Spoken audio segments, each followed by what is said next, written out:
6월 모의고사 이후 자신의 지금 정시 지원 가능한 대학도 알았고 그 다음에 수능 최저에 맞게 내가 어디를 쓸 수 있는지 대충 알고 있는 상황에서 이제 남아있는 거는 결국 논술 공부 열심히 하는 거죠. 이제 어떻게 할 거냐. 일단 찬노술 선생님들의 말을 잘 듣는 학생들이 붙습니다. 그렇죠. 당연하죠. 선생님 말씀 잘 들어야죠. 저희가 사실 이제 꽤 많은 학생들을 지금까지 합격을 시켜왔어요. 네, 작년에 합격자 185명, 중복 합격 포함입니다. 상당히 많죠. 이 숫자 중에서 그러면은 정말로 애들이 너무너무 원래 공부를 잘해. 삼론술에 들어오려면 애초에 학력이 높아야 돼. 그런 애들만이 시험을 봐서 된 게 아니죠. 그렇죠. 논술 실력 그거 하나만 칼 갈듯이 잘 갈아가지고 네. 인생 역전에 비할 법한 성공. 아, 그렇죠. 인생 역전에 비하는 게 아니고요. 그냥 인생 역전이에요. 여기 사례 한번 보십시오. 예를 들면 여기 수능 3112예요. 잘하는 학생이잖아요. 연세대 경제 갈 수 있어요? 이성적으로? 절대로 갈 수 없죠. 연대생 될 수 없잖아요. 지금 요 자료 자세히 보시는 분들은 X 표시 쳐 있는 자료가 한 가지 보이실 거예요. 아래쪽에 있는데 얘는 이제 수학은 이제 공부를 아예 안 한 겁니다. 아, 수포라고 하죠. 그렇죠. 이 중요한 게 포기할 건 빨리 포기를 해야 됩니다. 그렇습니다. 이 학생이 만약에 수학을 계속 했다고 생각해 보세요. 수학도 중요하니까 국어도 열심히 하고 예. 국어 5등급이잖아요. 국어 5등급이 국어 열심히 한다고 국어가 올라가겠습니까? 그 5등급 나와서 학원 2개, 3개로 늘리는 학생들. 아, 그런 학생들 제일 답답해요. 지금 수학이 4등급인데 수학학원 선생님이 열심히 해서 2등급, 1등급 만들어보자. 됩니까 그게? 안 돼요 절대로. 과감하게 공부량을 줄이고 조절을 하고 자기가 잘 나올 수 있는 과목들에 집중하는 게 좋습니다. 그리고 남는 시간은 논술에 그렇습니다. 투자를 해야 그 시간을 확보를 해야만 붙는 거예요. 그래야 최저도 맞추고. 그렇죠. 최저를 맞출 수가 있죠. 그렇게 해야 공부를 해야. 잘하는 과목에서의 이 등급 방어 여기에 최선을 다하시는 게 일단은 되게 중요한 전략이라는 거 꼭 기억하시기 바랍니다. 선택과 집중이라고 하죠. 중요한 과목을 골라가지고 수능 최저를 맞출 수 있게 그렇게 준비를 해야 실제 수능 최저를 맞출 수가 있고 수능 성적도 오릅니다. 그렇게 해야. 100분이라는 거는 결국은 6월에서 크게 안 바뀝니다. 수능 실제로 봐도 자기 100분위가 뭐 현격하게 오르는 일은 없어요. 그 중에서 어느 특정 과목에 100분위를 올리실 수는 있습니다. 뭐 수학을 못해서 이거는 100분위가 떨어졌지만 국어가 올랐어. 이런 식으로 맞춰 나가는 거거든요.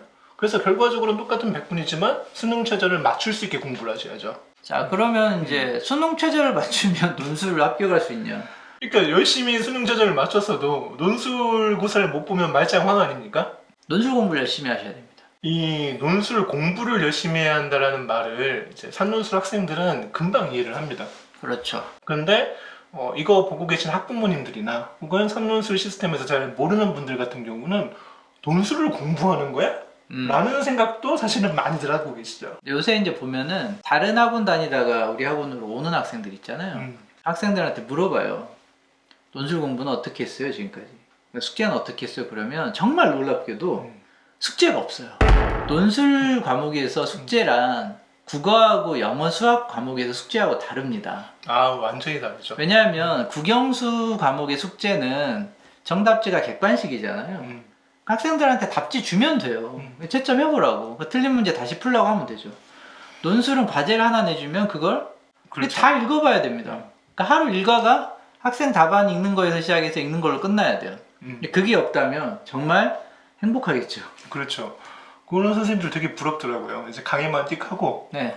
글 첨삭은 또 조교 선생님들이 아, 부러워요. 아우. 그것도 놀라운 거 아닙니까? 자기가 가르치는 학생의 글을 자기가 안 봐요. 와. 근데 자기 강의가 워낙 이제 타이트하고 짜임새 있고 너무 좋으니까 네.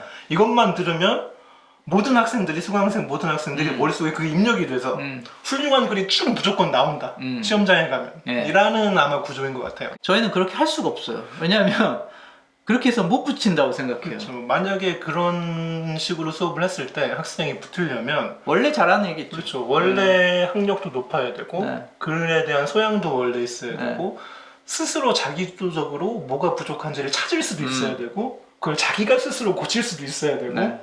그래서 합격 수준까지 반복 연습할 수 있는 종합적인 인문인.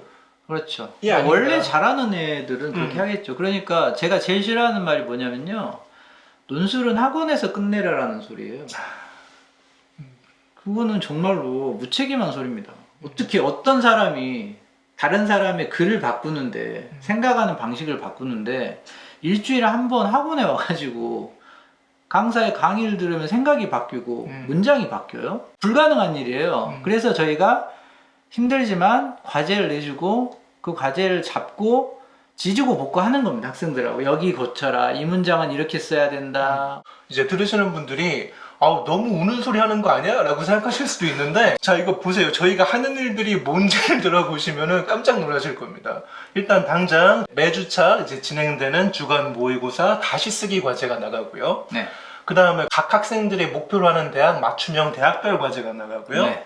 학생들이 온라인에다가 자기가 다시 쓰기도 올리고 대학별 과제도 올리면 네. 온라인 첨삭을 해주고 피드백을 받은 학생이 또 재다시 쓰기를 해서 올리면 그렇죠. 그걸 다시 첨삭을 해주고요. 그러니까 무한 반복이죠. 거기에다가 개인별 과제가 또 따로 나가죠. 네. 거기에 이제 부족한 부분에 대한 연습 문제, 네. 요약 노트 만들어서 쓰게 하고, 문장이 아예 안 되는 학생들은 답안 필사도 시키고, 네. 글씨도 고치고, 거기에다가 자기 처음 쓰기 한 글에 대한 자가 첨삭도 시키고, 네. 무지무지 많죠. 여기서 끝나는 게 아닙니다. 거기에 더해서 지금 되게 중요한 얘기죠. 6월 모의고사 본 이후에 9월까지 계속 저희가 어느 대학을 어떤 식으로 준비해서 어디 논술을 지원해야 될지에 대한 수시 원서 상담을 하고 있습니다. 이게 중요한데 보통 또 이 원서 상담을 안 해줘요. 다른 그 학원들은 그냥 이렇게 나갑니다. 원서는 여러분들이 쓰시는 거죠. 알아서 잘 쓰세요. 저희는 논술만 책임지겠습니다. 논술 전형 안에 원서 쓰는 게 포함되어 있어요. 어떤 대학을 원서를 쓰냐에 따라서 합격률이 달라지는데 그걸 학생들한테 맡기면 그 학생들이 어디서 가서 그걸 정보를 찾아가지고 쓰란 말입니까? 그 약간 이제 논술 강사는 수능 강사랑 그런 점에서 사실 차이가 나야 되는 건데, 그렇죠. 고3의 맨 마지막 입시를 사실 한 부분 담당하고 있는 거잖아요. 이거는 독립된 하나의 그 시스템인 거예요. 그러니까 수능하고는 별개 트랙으로 가는 완결된 하나의 체계예요. 이 체계에서 나는 수업만 하겠다? 이거 정말 무책임한 겁니다, 실제로. 그렇죠.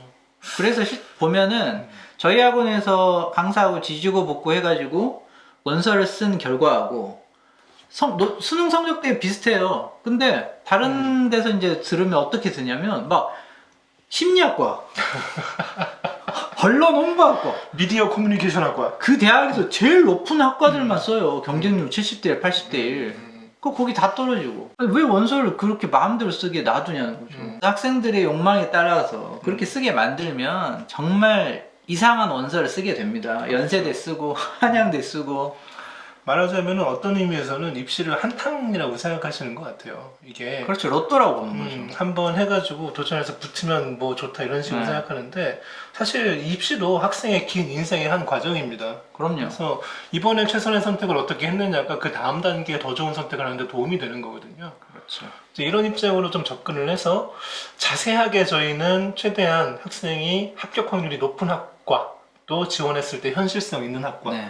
위주로 안내를 해드리고, 사실 물론 저희 학원 보내는 학부모님들께서는 논술 전형 관련해서는 고민하실 게 없죠. 거기에다가 이제 곧 이제 여름 다가오게 되는데, 네. 그때부터는 대학별 특강이 또 추가로 더 그렇죠. 그렇죠. 산논술의 이 대학별 집중 특강은 굉장히 이제 정평이 나 있죠. 그냥 금방 마감됩니다. 왜냐하면 그때가 되면은 모든 학생이 다 뭐라고 생각해요? 논술 중요해. 라고 생각합니다. 학생들한테 따로 공지가 나갈 텐데 이제 자기가 시험 보려는 대학에 맞게 정규반 수업과 별개로 뭐 일주일에 한두 번씩 더 와가지고 수업을 듣는 거죠. 그렇습니다. 이런 과정들을 전체를 다 담임이 다 책임을 지고 지도를 한다는 겁니다. 그러니까 사실은 저희가 주중에 무지무지 바쁩니다. 바쁘죠. 수업 때가 오히려 조금 한가하죠. 그럼요. 주중에는 계속해서 첨삭해야 되고 애들 상황 봐야 되고 그다음에 특강 준비도 해야 되고 뭐 여러 가지 일들이 많습니다. 산논술 강사들은 학생 한 명 한 명을 들러리 세우지 않고 그 학생이 곧 합격생이 될 수 있게 최선을 다합니다.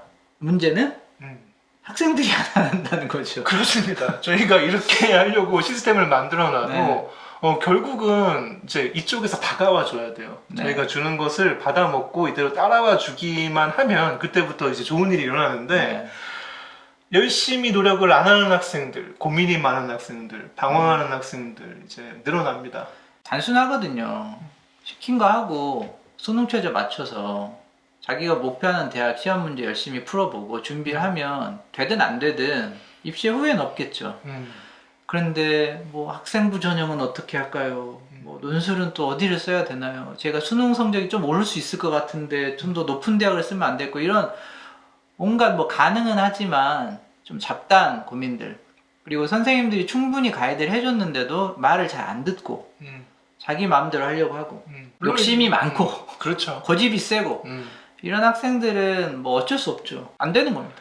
고3 여름을 맞았다라는 거는 이제는 누구나 다 공부를 열심히 하는 시기가 왔다라는 겁니다. 이 제한된 시간이요. 각자 자기가 쓸 수 있는 시간이 어느 정도인지 알고 있을 거예요. 공부할 수 있는 능력도 어느 정도인지 알고 있을 거고 그것을 최대한 효율적으로 잘 분산 배분하셔서 최대한의 노력을 기울여셔야지만 됩니다. 그래야지 올해 여러분들이 유의미한 성과를 낼 수 있는 입시 도전 기회가 생깁니다. 원하는 대학에 가고 싶다면 선생님 말씀 잘 들어라. 그리고 열심히 노력하자. 불태워 봅시다. 네. 여름을 불태우라고 있는 겁니다. 논술로 불태우는 여름 좋겠네요. 아 예. 6월 모의고사 이후의 공부 방법 대책이라는 거 사실은 별거 없습니다. 효율적인 선택을 하시라. 그리고 저희가 드리는 가이드라인에 따라서 열심히 분발해서 같이 노력해 보자. 이렇게 압축해 볼 수가 있겠네요. 더 직설적으로 얘기하면 여러분들의 담임 선생님들 있죠. 논술 담임들을 엄청 괴롭혀야 됩니다. 힘내십시오. 절망하지 마십시오. 6월 모의고사 뭐 마음대로 안 나왔다고 해서 실망하실 거 하나도 없습니다. 모의고사는 모의고사. 모의고사일 뿐입니다. 그렇습니다. 지금부터 어떤 계획을 세우느냐에 따라서 여러분들이 성공하실 수도 있고 실패하실 수도 있는 겁니다. 자, 다음 시간에 뵙겠습니다.